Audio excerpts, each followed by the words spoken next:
તો મુખ્ય શિક્ષક ભરતી વર્ગ 3 આગામી દિવસોમાં મુખ્ય શિક્ષકની એચટાટ એક્ઝામ જ્યારે આવી રહી છે ત્યારે દોસ્તો આજનો જે video break time education channel પર રજૂ થઈ રહ્યો છે એ નવા અભ્યાસક્રમ પ્રમાણે છે. આ વિડીયો એચટાટની પરીક્ષા તૈયારી કરતા દરેક વિદ્યાર્થીઓ માટે ખૂબ ઉપયોગી બનવાનો છે. દોસ્તો, એચટાટ એક્ઝામના જાહેરનામાની અંદર ભારતના ઇતિહાસ અંગેના પ્રશ્નો પૂછવામાં આવશે એવું જણાવવામાં આવ્યું છે એમના અભ્યાસક્રમની અંદર. આજે આપણે જોઈશું ભારતમાં યુરોપિયનો અને અંગ્રેજ શાસનની સ્થાપના કઈ રીતે થઈ છે. સૌથી પહેલો પ્રશ્ન છે, પરિવર્તનો કયા નામે ઓળખાય છે? નવજાગૃતિના નામે ઓળખાય છે. બક્સરના યુદ્ધથી અંગ્રેજો કયા પ્રદેશોની દીવાની અધિકારો પ્રાપ્ત થયા હતા? બંગાળ, બિહાર અને ઓરિસ્સા. તુર્કોએ કોન્સ્ટન્ટિનોપલ ક્યારે જીતી લીધું? ઈસવીસન 1453માં. ભારત અને યુરોપ વચ્ચેના વેપારના માધ્યમનું મુખ્ય મથક કયું હતું? કોન્સ્ટન્ટિનોપલ. ભારત તરફ આવવાનો જળમાર્ગ કોણે શોધ્યો હતો? વાસ્કો દ ગામાએ. વાસ્કો દ ગામા કયા દેશનો વતની હતો? એ પોર્ટુગલનો વતની હતો. ઈસવીસન 1498માં વાસ્કો દ ગામાએ ભારતના કયા બંદરે આવ્યો હતો અને તે બંદરનો રાજા કોણ હતો? વાસ્કો દ ગામા કાલિકટ બંદરે આવ્યો હતો અને કાલિકટ બંદરનો રાજા સામુદ્રિક એટલે કે ઝામોરિન હતો. પોર્ટુગીઝોએ ગોવાને પોતાની રાજધાની ક્યારે બનાવી હતી? ઈસવીસન 1530માં. ભારતમાં પોર્ટુગીઝ રાજ્યની સ્થાપના કોણે કરી હતી? અલ્ફાન્સો ડી આબુલકર્કે. કઈ યુરોપિયન પ્રજા સાગરના સ્વામી તરીકે ઓળખાતી હતી? પોર્ટુગીઝ પ્રજા. ડચ પ્રજા ક્યાંના વતની હતા? તેઓ હોલેન્ડના વતની હતા. ભારતમાં ડેનિશ પ્રજાએ પોતાનું વેપારી મથક બંગાળમાં ક્યાં સ્થાપ્યું? શ્રીરામપુરમાં. ઇંગ્લેન્ડમાં ઈસ્ટ ઇન્ડિયા કંપનીની સ્થાપના ક્યારે કરવામાં આવી હતી? ઈસવીસન 1600માં. અંગ્રેજોએ ભારતમાં પોતાની પ્રથમ કોઠી ક્યાં અને ક્યારે સ્થાપી? સુરતમાં સ્થાપી અને ઈસવીસન 1630માં. કયા મુઘલ બાદશાહે અંગ્રેજોને સુરતમાં કોઠી સ્થાપવાની પરવાનગી આપી હતી? જહાંગીરે. અંગ્રેજોને ફોર્ટ વિલિયમ નામની વસાહત જે વસાવી હતી તે આજે કયા નામે ઓળખાય છે? તે આજે કલકત્તાના નામે ઓળખાય છે. કયા ફ્રેન્ચ અધિકારી ચંદ્રગિરિના રાજા પાસેથી મદ્રાસ, ચેન્નાઈને પટ્ટે લઈ કોઠી સ્થાપી હતી? ફ્રેન્ક માર્ટિને. ફ્રેન્ચ ઈસ્ટ ઇન્ડિયા કંપનીની સ્થાપના ક્યારે થઈ? ઈસવીસન 1664માં. ફ્રેન્ચ ઈસ્ટ ઇન્ડિયા કંપનીનું મુખ્ય મથક કયું હતું? મછલીપટ્ટનમ. અંગ્રેજોએ ઈસવીસન 1651માં કયા સ્થળે પોતાની કોઠી સ્થાપી? બંગાળમાં. ક્લાઇવે સિરાજ ઉદ દૌલાના કયા મુખ્ય સેનાપતિને નવાબ બનવાનું વચન આપ્યું હતું? મીર જાફરને. પ્લાસીનું યુદ્ધ કઈ સાલમાં થયું હતું? ઈસવીસન 1757માં. કયા યુદ્ધ પછી સમગ્ર બંગાળમાં અંગ્રેજોની સત્તા સ્થપાઈ? પ્લાસીના યુદ્ધ પછી. અંગ્રેજોને દીવાની અધિકારો મળતા બંગાળમાં કઈ પદ્ધતિ અમલમાં આવી? દ્વિમુખી શાસન પદ્ધતિ. દક્ષિણ ભારતમાં વિજયનગર સામ્રાજ્યનો અંત ક્યારે થયો? ઈસવીસન 1761માં. કોના નેતૃત્વમાં મૈસૂર શક્તિશાળી રાજ્ય બન્યું? હૈદર અલીના નેતૃત્વમાં. પ્રથમ બે મૈસૂર વિગ્રહો અને અંગ્રેજોને કોની સાથે થયા હતા? હૈદર અલી સાથે. તૃતીય અને ચતુર્થ મૈસૂર વિગ્રહો અંગ્રેજોને કોની સાથે થયા હતા? ટીપુ સુલતાન સાથે. કયા મૈસૂર વિગ્રહમાં અંગ્રેજોના સામેના યુદ્ધમાં ટીપુ સુલતાનની વીર ગતિ પામ્યા? ચતુર્થ મૈસૂર વિગ્રહમાં. દ્વિતીય અંગ્રેજ મરાઠા યુદ્ધમાં કયા ગવર્નરે મરાઠાઓ પર અંગ્રેજોની આણ વર્તાવી? લોર્ડ વેલેસ્લીએ. પ્રથમ અંગ્રેજ મરાઠા યોજના અંતે અંગ્રેજો અને મરાઠાઓ વચ્ચે કઈ સંધિ થઈ? સાલબાઈની સંધિ. પેશવાનું મુખ્ય મથક કયા શહેરમાં હતું? પુણેમાં. ઈસવીસન 1773માં કયો ધારો અમલમાં આવ્યો? નિયામક ધારો. કયા ધારા અન્વયે ભારતમાં ગવર્નર જનરલની નિમણૂક કરવામાં આવી? નિયામક ધારા અન્વયે. કયા ધારા અન્વયે ભારતમાં સુપ્રીમ કોર્ટની સ્થાપના ગવર્નર જનરલને ભારતના વહીવટતંત્રનો વડો બનાવવામાં આવ્યો? નિયામક ધારા અન્વયે. કયા ગવર્નર જનરલે ભારતમાં સનદી સેવાઓની શરૂઆત કરી હતી? લોર્ડ કોર્નવોલિસે. બ્રિટિશ સંસદે કયા ધારા અન્વયે સનદી સેવાઓમાં પ્રવેશ મેળવવા માટે સ્પર્ધાત્મક પરીક્ષાઓની શરૂઆત કરવાની હિમાયત કરી? ઈસવીસન 1853ના ધારા અન્વયે કયા ગવર્નર જનરલે ભારતમાં આધુનિક પોલીસ ખાતાની સ્થાપના કરી? લોર્ડ કોર્નવોલિસે. કયા ગવર્નર જનરલે ભારતમાં ન્યાયતંત્રની શરૂઆત કરી? વોરન હેસ્ટિંગ્સ છે. કયા ગવર્નર જનરલે સૌ પ્રથમ વખત ભારતીયોને ન્યાયતંત્રમાં ઉચ્ચ હોદ્દા ઉપર મૂકવાની શરૂઆત કરી? લોર્ડ વિલિયમ બેન્ટિકે. કયા ગવર્નર જનરલે ભારતમાં આધુનિક કાયદાઓની શરૂઆત કરી? લોર્ડ વિલિયમ બેન્ટિકે. ભારતમાં આવેલ યુરોપિયન પ્રજા માટે કયો ક્રમ યોગ્ય છે? પોર્ટુગીઝ, ડચ, અંગ્રેજ, ફ્રેન્ચ.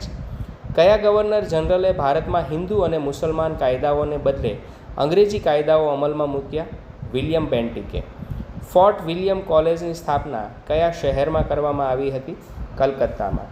દોસ્તો, બ્રિટિશ શાસન 1757થી 1857 સુધી કેવું હતું એ ભારતના ઇતિહાસ મુખ્ય શિક્ષક માટે આ પ્રશ્નો ઉપયોગી બનશે.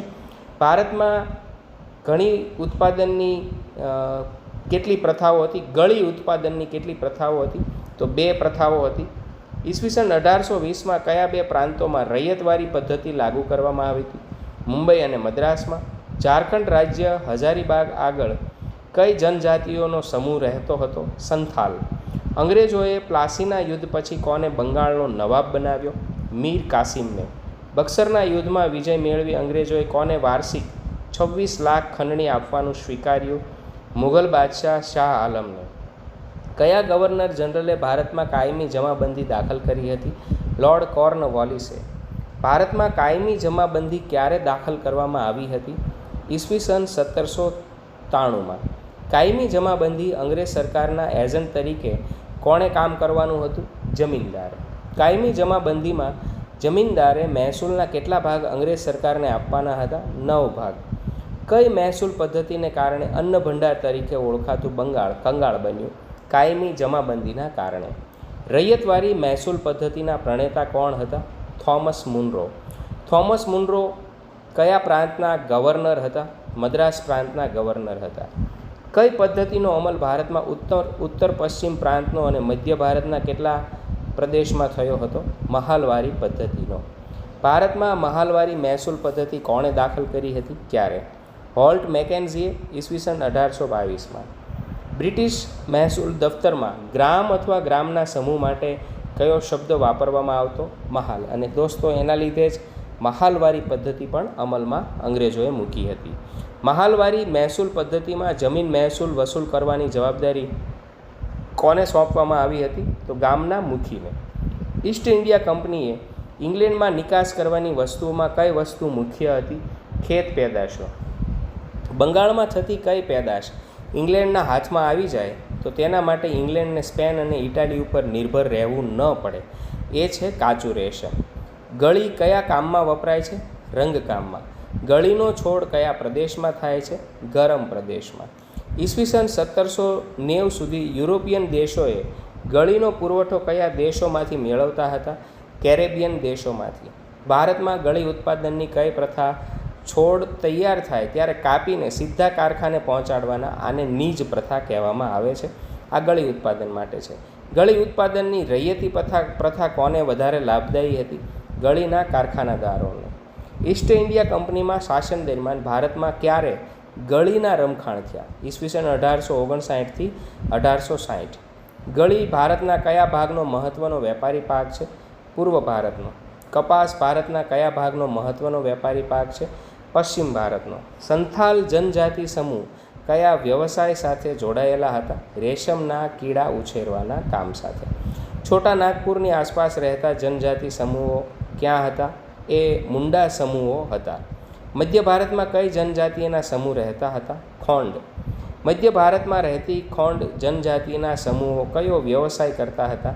શિકાર કરવો, વન્ય પેદાશનો સંગ્રહ કરવો. વન ગુજ્જર અને લબાડિયા જનજાતિના સમુદાયોનો વ્યવસાય કયો હતો? ગાય અને ભેંસને પાળવાનો. કુલ્લુનો ગદ્દી અને કાશ્મીરનો બકરવાલ આ જનજાતિ સમુદાય કયો વ્યવસાય કરતો હતો? ઘેટા બકરા પાળવાનો. કઈ જનજાતિના લોકો કપડાં વણવાનું, ચામડા કમાવાનું અને તેના રંગનો વ્યવસાય કરતા હતા? ખોંડ જનજાતિના લોકો. છોટા નાગપુરની મુંડા, ખોંડ અને સંથાલ જનજાતિઓના સમૂહ કયા પ્રકારની ખેતી કરતા? સ્થાયી પ્રકારની ખેતી કરતા હતા. ઉલગુલાન ચળવળ ક્યારે થઈ હતી? ઈસવીસન 1895માં. ઉલગુલાન ચળવળનો પ્રભાવ દક્ષિણ બિહારના કયા વિસ્તારમાં હતો? છોટા નાગપુર. બિરસા મુંડાનો જન્મ ક્યારે થયો હતો? 15 નવેમ્બર 1875માં. બિરસા મુંડાએ કોની વચ્ચેના સંગ્રામની વાતો બચપનમાં સાંભળી હતી? મુંડા લોકો અને દીકુઓ વચ્ચેના. અંગ્રેજ સરકારે બિરસા મુંડાની ક્યારે ધરપકડ કરી હતી? ઈસવીસન 1895માં. જેલમાંથી મુક્ત થયા પછી બિરસા મુંડાએ ફરીથી જનજાગૃતિ ચળવળ ક્યારે શરૂ કરી હતી? ઈસવીસન 1897માં. બિરસા રાજનો ધ્વજ કયા રંગનો હતો? સફેદ રંગનો. બિરસા મુંડાનું અવસાન ક્યારે થયું? ઈસવીસન 1900માં. ઉલગુલાનનો અર્થ શું થાય છે? મહાન વિદ્રોહ. જનજાતિ સમૂહમાં થતી સ્થળાંતરિત ખેતી કયા નામે ઓળખાતી હતી? ઝૂમ ખેતી. કયા તત્વને કારણે રાખથી જમીન ફળદ્રુપ બની હતી? પોટાશના કારણે. દોસ્તો, બ્રેક ટાઈમ એજ્યુકેશન પર જીસીઆરટીના પાઠ્યપુસ્તક પ્રમાણે એમસીક્યુ અહીંયા પ્રસ્તુત કરવામાં આવે છે. અહીંના જે એમસીક્યુ છે એ દોસ્તો આગામી દિવસોમાં તમારી જે પરીક્ષા છે મુખ્ય શિક્ષકની એની અંદર ખૂબ ઉપયોગી બનવાના છે. તમને એક વિનંતી છે કે તમારા એવા મિત્રો સુધી આ લિંકને ચોક્કસથી શેર કરશો.